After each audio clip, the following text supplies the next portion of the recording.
Un bout de papier brandi comme une victoire. Mamadou Yayaba, jeune migrant guinéen, apprenti boulanger, devait être expulsé de France. La préfecture lui a finalement remis un récépissé de demande de titre de séjour. Une régularisation épilogue heureux d'une histoire largement médiatisée en France grâce à la mobilisation de la boulangère qu'il avait pris en apprentissage. Face au blocage de l'administration, Patricia Iverna avait entamé une grève de la faim.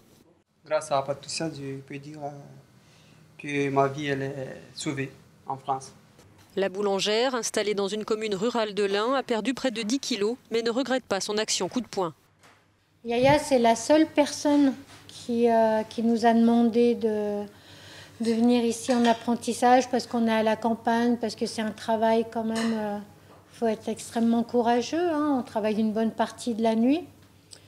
Et pour lui, ça ne lui pose pas de problème, donc oui, on est très contents. Soutenu par son employeuse, l'horizon du jeune Guinéen âgé de 20 ans est désormais ouvert. La boulangerie, ça m'apporte beaucoup de droits que je n'avais pas avant. Le droit de me former professionnellement, le droit de travailler, le droit de rester sur le sol français, le droit de vivre sereinement, sans peur ni crainte. Mamadou était arrivé en France à 16 ans. Il revient annoncer la bonne nouvelle dans le centre Emmaüs qu'il avait hébergé. Est également présent Stéphane Ravaclet, un boulanger du Doubs qui avait lui aussi mené une grève de la faim pour la régularisation de son apprenti.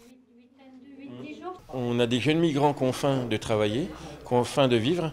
Et en fait, on ne nous permet pas de les accepter jusqu'à la fin. En fait. On nous demande de les prendre, puisqu'on nous demande de faire des apprentissages et on nous les retire après. Enfin voilà, c'est mon discours depuis le début. Donc c'est anormal. Patricia espère que Mamadou sera en mesure de reprendre son affaire d'ici quelques années. Le jeune homme vient également de fonder un collectif pour venir en aide à d'autres jeunes migrants sans papier.